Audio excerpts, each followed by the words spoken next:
고린도전서 11장 2절에서 16절입니다.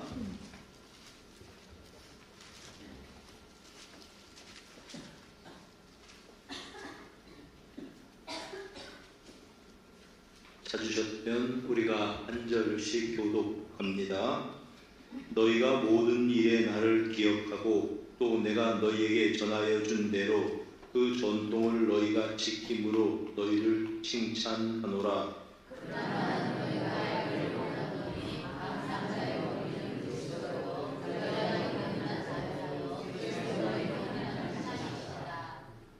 물은 남자로서 머리에 무엇을 쓰고 기도나 예언을 하는 자는 그 머리를 욕되게 하는 것이요.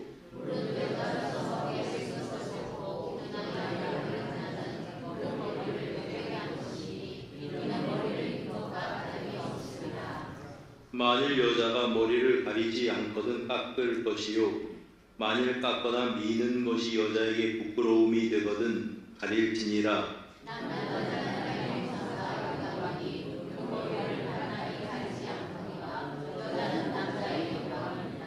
남자가 여자에게서 난 것이 아니요 여자가 남자에게서 났으며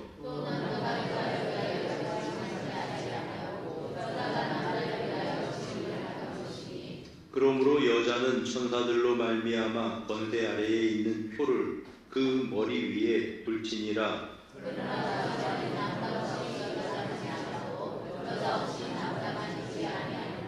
이는 여자가 남자에게서 난 것 같이 남자도 여자로 말미암아 났음이라. 그리고 모든 것은 하나님에게서 났느니라.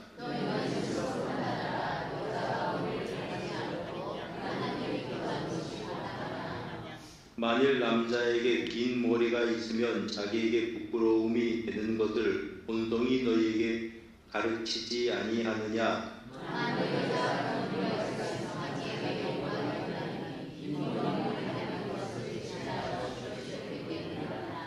함께 읽습니다. 논쟁하려는 생각을 가진 자가 있을지라도 우리에게나 하나님의 모든 교회에는 이런 관례가 없느니라. 아멘. 자, 오늘 본문에는요, 이제 하나님께로부터 난 질서, 그게 뭐냐 하면 남성과 여성의 어떤 질서에 대한 권면입니다. 먼저 바울 사도는 이 11장을 쭉 설명하기 전에 2절에 내가 너희에게 전하여 준 대로 그 전통을 너희가 지킨다 이렇게 말했습니다. 바울 사도가 전하여 준 전통이 뭐냐 하면 고린도서보다 먼저 기록된 성경이 갈라디아서입니다. 갈라디아서 3장 28절에 바울 사도가 가르쳐준 교훈이 있습니다. 그게 뭐냐 하면 너희는 유대인이나 헬라인이나 종이나 자유인이나 남자나 여자나 그리스도 예수 안에서 하나이니라. 그러니까 남녀 성별의 관계 없이 인종의 관계 없이 신분의 관계 없이 그리스도 안에서 다 평등하게 하나다.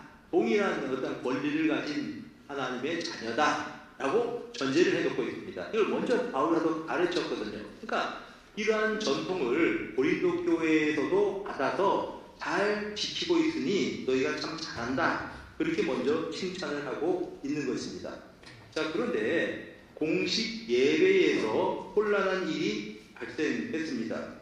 그건 뭐냐 하면 이 문자를 그대로 이제 공식 예배에 우리가 적용을 하다 보니까 여자들이 이 예배에 참석할 때 너울을 쓰느냐, 요즘에는 그렇게 볼 수 없는데 말하자면은 그 당시에는 여자들이 예배를 드릴 때 너울 혹은 수건 같은 거, 지금도 이제 가톨릭에서는 면삽, 비사포 혹은 비사포라고 하죠. 여자들 그거 쓰고 이제 미사에 참석하거든요. 요즘은 그것도 잘 안 써요. 옛날에는 이제 가톨릭 성당에서는 여자들이 미사 드릴 때 썼는데 바로 이 구절을 문자 그대로 이제 적용을 해서 그렇게 합니다. 그 문제에 대해서 고린도 교회에서 좀 혼란이 일어났습니다. 원래 유대인들은 이제 이 하나님께 나가서 예배를 드린다든지 아니면 기도를 할 때에 남자들도요, 할릿이라고 하는 두건 같은 걸 쓰고 나갔습니다. 원래 두건 같은 걸 쓰고 나가게 되어 있어요. 그러다가 이 당시에는 여자들만 이렇게 이제 이 머리에 수건을 쓰고 예배에 참석을 할 수 있도록 그렇게 되어 있었습니다. 이거는 보호와 권위의 상징입니다. 근데 이제 이 당시는 이제 남자들은 이제 하나님의 권위, 그리스도의 권위에 있다. 그래서 그리스도께서 보이지 않으시기 때문에 남자들은 이제 이 수건을 안 쓰게 되었던 그러한 상황이었죠. 자, 4절, 5절 보면 우리는 남자로서 머리에 무엇을 쓰고 기도나 예언을 하는 자는 머리를 욕되게 하는 것이고, 우리 여자로서 머리에 쓴 것을 벗고 기도나 예언을 하는 자는 그 머리를 욕되게 한다. 이렇게 표현을 했습니다. 여러분, 이게 4절, 5절이 굉장히 주목해 볼 필요가 있어요. 자, 유대인들은 회당에서 그들이 예배를 드릴 때 여성들은 회당 예배에 참석할 수 없습니다. 그렇게 되어 있어요. 근데 바울 사도는 어떻게 가르쳤냐 하면 여성들도 남성들과 같이 예배에 참석할 수 있다. 이렇게 된 겁니다. 그러니까 이 여성들이 남성들과 같이 예배에 참석하는 것만 해도 굉장히 어떤 면에서 이제 이 발전한 겁니다. 여성들의 입장에서. 근데 성경 계속 읽어보세요. 여자들이 머리에 쓴 것을 벗고 기도나 예언을 한다 표현이 있죠. 그러니까 기도나 예언을 여자들에게 허용했다고 하는 말입니다. 바울 사도가. 그럼 기도는 뭐냐 하면 공예배의 기도를 말하는 거죠. 우리가 볼 때 대표 기도. 그 다음에 예언이라고 하는 것은 요즘 말로 바꾸면 설교입니다. 여자들이 교회에서 설교할 수 있도록 허락을 했습니다. 누가? 바울 사도가. 그러니까 우리가 이것만 보면 굉장히 바울 사도가 여성을 무시하고 억누른다 생각을 하지만 그렇지 않았어요. 바울 사도 당시에 여성들도 예배 같이 참석할 수 있다 이렇게 됐고, 여성들도 대표기도 할 수 있다 이렇게 됐고, 바울 사도 때 일입니다. 이게 현대 일이 아니고 여성들도 예언할 수 있다, 강단에서 설교할 수 있다. 이게 바울 사도 당시에 바울 사도가 가르친 질서였습니다. 참 우리도 뒤처졌죠. 우리 이 교단에서 작년 총회에 여자들에게 강도권을 주도록 여성 강도사가 이제 생기게 돼서요. 우리 교단에서. 그러니까 이거 보면 바울 시대 때 생각하면 이게 수천 년 뒤져버렸다고 하는, 바울 사도 때 이미 여성들이 설교할 수 있도록 설교권을 허용을 했어요. 이게 바울 사도의 가르침입니다. 자, 그 다음에 그런데 이렇게 이제 가르쳐서 그 가르침대로 교회가 쭉 진행이 되어 오다가 어떤 일이 있었냐면 여성들이 남성과 여성과 똑같은데 무슨 이제 이 수건을 쓰고 예배에 참석하냐, 너울을 쓰냐, 그러면서 이제 이걸 갖다 안 쓰기도 하고 그렇게 됐습니다. 근데 그게 왜 문제가 되었냐 하면 그 당시에 이 이방 종교들, 고린도의 우상 신전에서는 여사제들이 황홀경에 빠져서, 왜 그 여자들 가운데 왜 좀 그런 사람들이 있었거든요. 막 그냥 신비주의적인 황홀경에 빠져서 자기들이 예언을 한다고 난리를 치고 그리고 혼란을 야기하는 그런 이방 종교들이 있었는데, 고린도 교회에서 여성들이 이렇게 질서를 무너뜨려서 이걸 어떻게 하면 좋습니까? 고린도 교회에서 이제 질문을 한 거예요. 여성들에게 기도와 설교권을 계속 부여하는 게 맞습니까? 이거 우리가 어떻게 정정해야 됩니까? 라고 물은 거예요. 바울 사도에게. 그 무릎에 대해서 답변한 것이 바로 본문의 말씀입니다. 자, 바울 사도의 대답의 근거는 이렇습니다. 우선 첫째로 바울 사도는 권위에 대해서 설명을 합니다. 3절 한번 보세요. 봅시다. 나는 너희가 알기를, 같이 한번 읽어봅니다. 시작.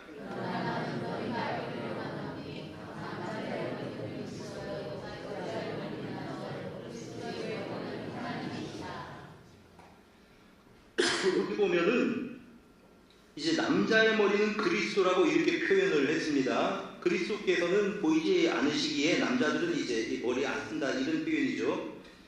이게 뭐냐 하면 머리에 무엇인가 쓰는 것은 권위 아래에 있다 혹은 모호 아래에 있다 그런 뜻입니다. 우리가 이런 예를 알 수 있는 것이 민수기 6장에 보면 나시린의 규례입니다. 구약에 보면 나시린이라고 하는 사람들이 있었어요. 이 사람들은 세 가지를 금지시킵니다. 뭐냐 하면 이들은 머리카락을 자르면 안 됩니다. 장발로 살아야 돼요. 장발. 남자들이 그냥 머리를 치렁치렁하게 하고 다니죠. 옛날에 그 축구선수 누굽니까?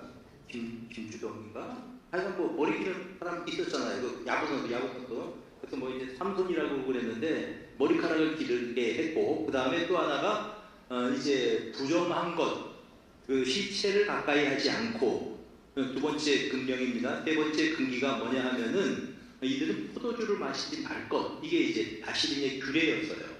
하나님께 바쳐졌다, 드려졌다는 하나님의 권위 아래에 있다는 표현으로 그가 이제 머리를 길렀죠. 근데 이제 뭐 구약의 삼손이라든지 아니면 신약의 세례 요한이라든지 다 나시린들이거든요.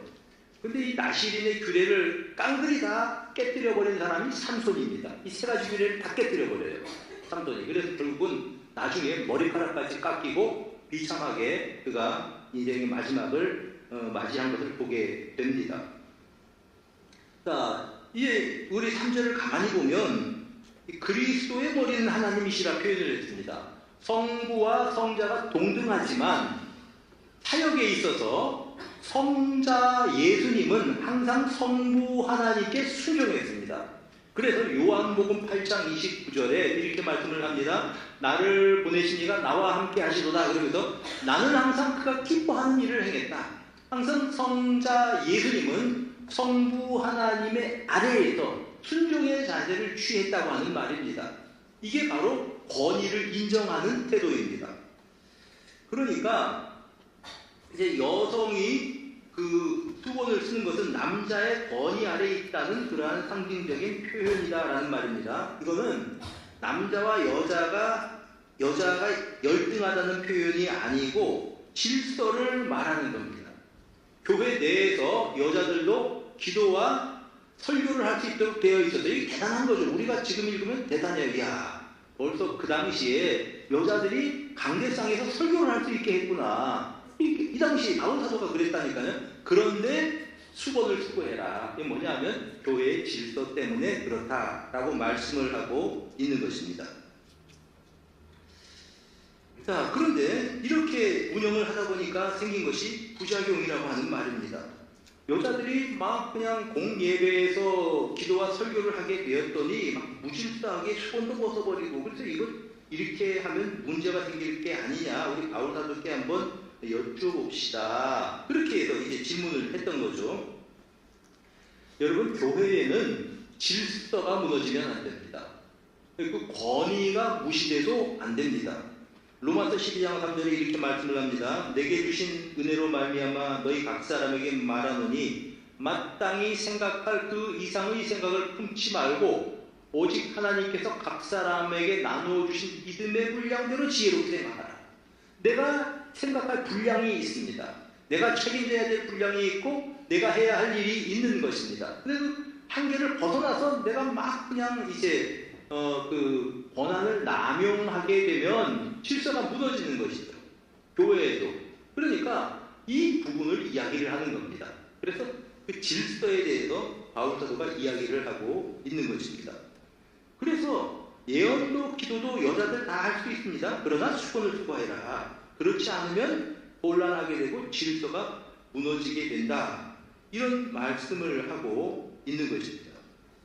자, 여러분, 이 교회에서 오늘날 우리가 이제 남녀 간의 그 어떤 양성평등이라고 하죠. 양성평등이 헌법에 이제 기록되어 있는 가신데 뭐냐면 남성과 여성은 평등하다고 하는 그런 말입니다. 그러니까 이제 여성이라는 이름으로 불이익을 받거나 불평등하게 취급을 받으면 안 되는 거죠. 그러나 질서와 권위의 문제에 있어서는 질서와 권위를 바로잡아 주어서 교회에 혼란이 생겨서도 안 된다라고 하는 것이 바울 사도의 그러한 가르침입니다. 서로 보완하는 것이 남자와 여자의 관계입니다. 교회나 사회나 서로 이렇듯 상호 보완의 역할을 잘 감당하는 데서 시너지 효과를 우리가 이제 발휘할 수가 있습니다.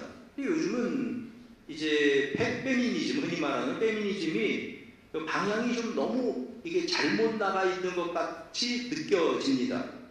남녀가 평등하다, 인격적인 면에서 동등하다, 이거는 다 인정을 하는 것이지만 여성이라는 이름으로 부당한 대우를 당하거나 억눌리면 안 되지만은 그러나 가지고 있는 기능도 다르고 역할도 다르다는 것을 인정을 해야 된다라고 하는 말입니다. 수직적인 유교 문화에 익숙한 우리나라 한국 문화에서는 여성들의 역할을 수동적으로 묶어 놓아 버렸습니다. 참 너무 묶여 있어요. 무슨 뜻인 거 아니?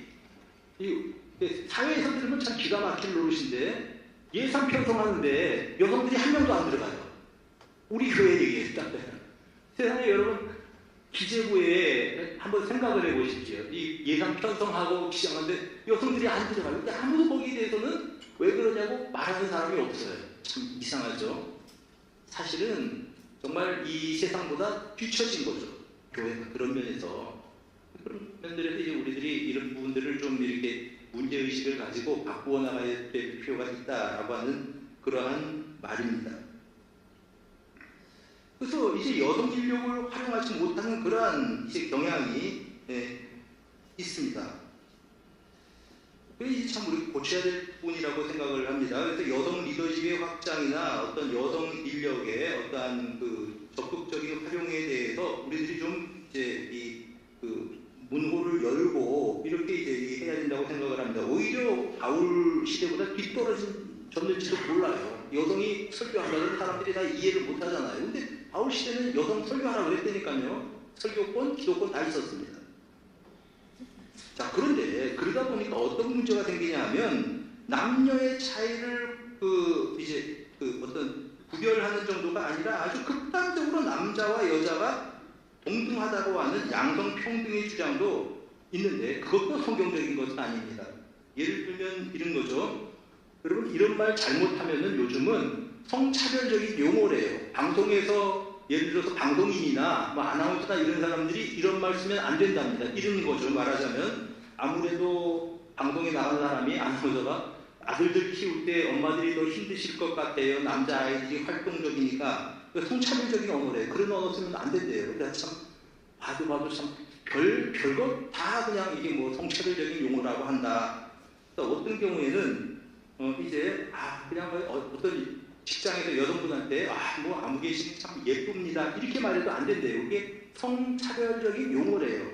참 별일 다 있다 싶습니다. 또 하나가 여성은 직장이 꽃이야 이렇게 이야기를 해도 이것도 그 편향적인 어떤 선입관을 가지고 하는 말이라서 그것도 성차별적인 용어래요. 참나. 내가 보다 보니까 별게 다 걸려요. 이게 우리가 흔히 쓰는 말들이 다 그냥 뭐 성차별적인 용어래요. 그렇게 이제 규정을 했어요. 그리고 이제 그 친가 외가 이런 말도 써도 안 된대요. 친가 외가가 어디냐? 아버지의 본관, 어머니의 본관 이렇게 말을 쓰라고 그런대요. 그러니 참 이게 말도 안 되는 주장들을 하는 거죠. 그래 이제 그런 주장을 하니까 어떤 남자들은 또 그냥 억지죠. 이거 완전히 여자들도 군대 가라 그래요. 그랬더니 또 이 어떤 사람들은 하는 말은 남자들이 애기 낳아라 그런대요. 이게 말이 되는 얘기입니까? 그건 억지죠. 남녀 뭐 평등의 문제도 아니고 어떤 역할이나 어떤 가지고 있는 어떤 그 기능이라고 할까 이런 자질들을 무시하고 남녀 평등을 주장을 한다고 하는 말입니다. 이건 내가 볼 때는 말도 안 되는 억지예요, 억지. 말도 안 되는 얘기입니다. 남자들 보고 애기를 낳으라니 이게 말이 됩니까? 이게 말 안 되잖아요. 할 수도 없는 일이고. 여자들 군대 가라고 그러고 뭐 이제 이분들 있는 것을 보는데 참 이제 억지 주장이죠. 그래서 이런 어떤 그런 것들도 사실은 그렇게 바람직한 게 아니고 남녀가 동등하고 평등하지만은 질서가 있다. 7절 한번 보세요. 주 안에는 남자 없이 여자만 있지 않고 여자 없이 남자만 있지 않다 이렇게 말씀을 합니다. 그래서 이제 그 여자가 남자에게서 난 것 같이 남자도 여자로 말미암아서 났다. 이것을 설명하기 위해서 이제 창세기의 창조 기사를 이렇게 인용하기도 하고요. 그게 뭐냐 하면은 이제 8절, 9절 이렇게 이야기를 하죠. 그 다음에 이제 천사를 이야기를 하기도 합니다. 천사로 말미암아서 이제 이렇게 권세 아래에 있는 표를 머리 안에 두라 이렇게 말합니다. 여기서 말하는 천사는 우리가 하나님께 예배를 드릴 때 이 예배에 하나님께서 임재해 계신다고 그들은 믿습니다. 우리도 마찬가지죠. 그런데 그 예배를 이렇게 이제 주님을 보좌에서 함께 예배에 동참한 천사들이 있다. 그들이 이제 그렇게 믿었는데 그 천사들을 말해요. 그 천사들에게 이제 들로 말미암아서 그들이 보고 있기에 이렇게 권위 있는 표를 여자들은 그 머리 위에 두어야 된다라고 하는 그러한 이제 표현을 쓰고 있는 겁니다. 바울 사도는 여기서 여자들에게 너울을 쓰고 예배에 참석하라고 하는 것은 권위 이야기도 있지만 또 하나는 덕을 세우기 위해서 이렇게 하라고 말씀하고 있습니다. 그 당시에 이 이스라엘뿐만 아니라 지중해 문화권에서는 대부분 여자들이 머리에 이 스폰 같은 걸 쓰고 이렇게 이제 그들이 공식적으로 외부에 나서 활동을 했거든요. 근데 그거 없이 막 그들이 예배드린다고 하면 얼마나 구설수에 그들이 오르겠습니까? 그 이야기를 하고 있는 것입니다. 교회 밖에 사람들이 그 당시 교회를 어떻게 보고 있었냐 하면은 굉장히 어떤 색안경을 끼고 보고 있었어요. 그래서 그건 얼마 정도 색안경을 끼고 교인들을 보고 있었냐 하는 것이 그 당시에 본도와 비두니아 총독이 로마 황제에게 보낸 편지에 보면 그런 내용들이 기록되어 있습니다. 이렇게 문의를 해요. 황제에게 총독이 그리스도인들은 새벽부터 모여서 그리스도라는 자들에게 찬송을 하고 자기들끼리 예배드리고 종교의식을 행합니다. 이들이 잡혀온 죄목은 이들이 남녀간 혼음하고 아이들을 제사한다는 것입니다. 그래서 이들을 문초해보니까 사실이 아닌 것으로 드러났습니다. 그런데도 이들을 어떻게 처리해야 할지 몰라서 황제께서 지침을 내려주시기를 바랍니다. 이 그리스도인들이 모여서 마치 그냥 이제 떡을 떼고 잔을 마시고 한다 그러니까 이 사람들을 정말 아주 어떤 식인 습관을 가진 사람들이다 이렇게 오해하는 사람들도 있었고 같이 모여서 혼음을 하는 사람들이다 아주 타락한 사람들이다 이런 오해들이 있어서 사람들이 이제 막 체포를 해서 조사해 보니까 그게 아니라는 얘기예요. 그럼 이거 어떻게 처리해야 됩니까? 하고 황제에게 글을 올린 편지가 지금 남아 있습니다. 그만큼 사람들이 선입관을 가지고 신자들을 보고 있었다는 하는 것이죠. 이런 상황에서 바울 사도는 질서와 덕을 생각하지 않을 수 없었습니다. 그 당시 주변 사람들이 오해하지 않도록 주변 사람들이 교회에 대해서 이제 잘못된 선입관을 가지고 잘못된 그런 유언비어를 퍼뜨리지 않도록 하기 위해서는 그들의 오해받을 일을 하지 않아야 된다는 것입니다. 이것이 교회에 덕을 끼치는 것이다. 이런 말씀입니다. 고린도전서 10장 32절부터 33절까지 계속 이렇게 말씀을 하시죠. 31절에 보면 너희는 먹든지 마시든지 무엇을 하든지 다 하나님의 영광을 위해서 하라. 하나님의 영광을 위해서 하는데 하나님의 영광을 위해서 하는 일이 무엇입니까? 유대인에게나 헬라인에게나 하나님의 교회에게나 거치는 자가 되지 말아라.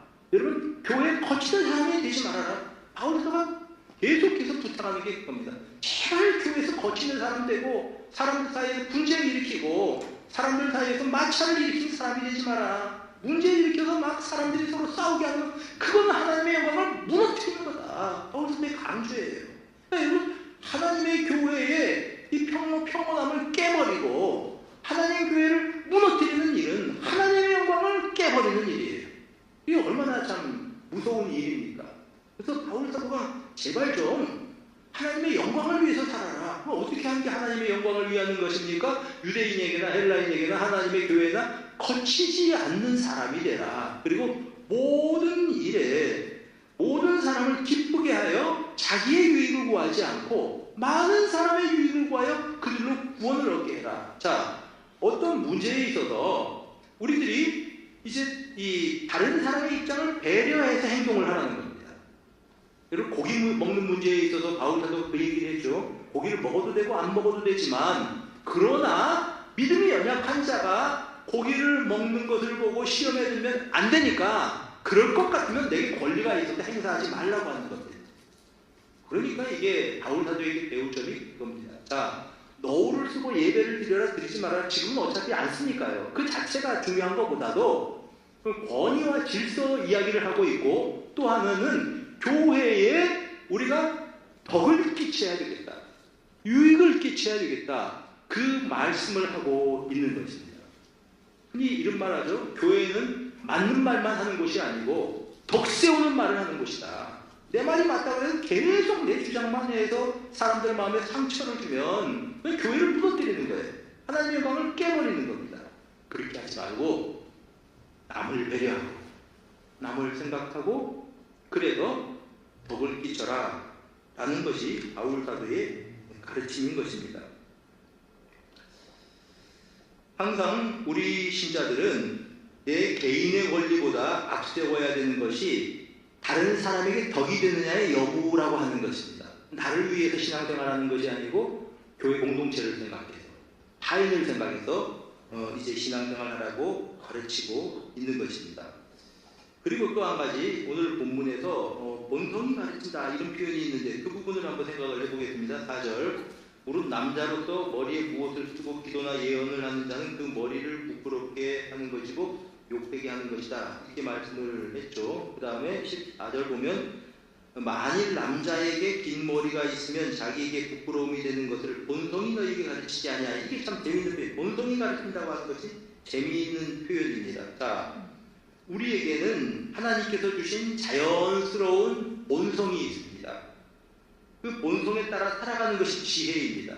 여러분, 우리가 잠을 자지 않고 열심히 돈을 벌어서 우리가 부를 축적할 수 있다고 해서 건강을 해치면서 막 돈을 벌면 그건 내 몸을 잘 관리해야 되는 그런 내 본성에 어긋나는 거예요. 그래서 내가 건강 관리 잘 못해서 건강을 해쳐놓고 하나님께 나와서 하나님 나 병 좀 고쳐주십시오. 그렇게 말한다면 이거는 잘못하는 일이라고 하는 얘기입니다. 하나님은 아파서 나온 성도를 치유해 주십니다. 그런데 근본적으로 내 건강을 관리할 1차적인 책임은 나에게 있습니다. 그거 내가 내 책임을 못해서 내 건강을 해쳐놓고 하나님 앞에 나와서 고쳐달라고 하는 것은 사실은 그거는 이제 이 이치에 합당하지 않은 일이지요. 그래서 우리들이 주님께서 주신 어떤 자연 은총의 능력, 우리의 상식과 이해와 양심에 따라서 우리들의 행동을 하는 것, 이것이 바로 지혜라고 하는 그러한 말씀입니다. 자, 이게 진짜 있었던 일인데 기가 막힌 사람이 다 있어요. 이 예수님께서 베드로가 보면 성경에 보면 물 위로 걸었잖아요. 그래가지고 나도 물 위로 걸을 수 있다 그래가지고 물 위로 실제 걸으려고 뛰어 들어간 사람이 있어요. 그 사람 죽었어요. 우리나라의 일은 아니에요. 저쪽 아프리카에 있었던 일인데 그런 기사를 보고 별 사람 다 있다. 아니 베드로도 걸었는데 나는 왜 못 걷습니까? 베드로는 예수님이 오라고 말씀하셨잖아요. 그 사람한테 예수님께서 걸어오라고 말씀하셨는지 모르겠습니다.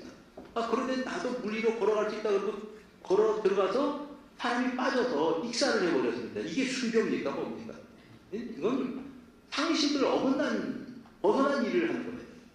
오늘 여기 보니까 본성이라고 하는 표현을 쓰고 있는데 우리들이 이와 같이 이런 어떤 자연스러운 상식이나 이성을 가지고 우리가 이런 일들을 판단하면 모든 일들을 은혜롭게 잘 판단할 수 있다 이렇게 말씀을 하고 있습니다. 자, 여러분, 남자와 여자가 동등하다. 그리고 이제 남자와 여자가 동일한 권리를 가지고 교회 생활을 해야 된다. 이건 바울 사도가 말씀하고 있는 겁니다. 그러나 질서가 있다. 이거는 남녀 간의 질서뿐만 아니라 모든 성도님들 마찬가지인데요. 교회는 질서가 있기 때문에 그 질서 안에서 우리가 움직이는 것이 아름답다라고 우리에게 일러주고 있는 것입니다. 우리 해운대 주님교회가 이렇게 아름답게 질서를 지켜가면서 신앙생활을 해서 우리 교회가 덕을 세우고 이를 통해서 주의 복음을 이제 주변에 확산시키는 그런 공동체가 되기를 바랍니다. 한번 기도합시다. 하나님 아버지 감사드립니다. 오늘도 이 말씀을 통해서 이렇게 하나님께서 부여해 주신 그러한 질서와 권리에 대해서 우리가 생각해 봅니다. 우리들이 교회를 사랑하는 마음으로 교회를 질서 가운데 세워갈 수 있게 하시고 은혜 가운데 성도들을 섬길 수 있도록 도와주셔서 우리가 주님의 사랑을 우리를 통해서 주변에 확산시켜 갈 수 있도록 도와주시옵소서. 우리 구주 예수 그리스도 이름으로 기도드립니다.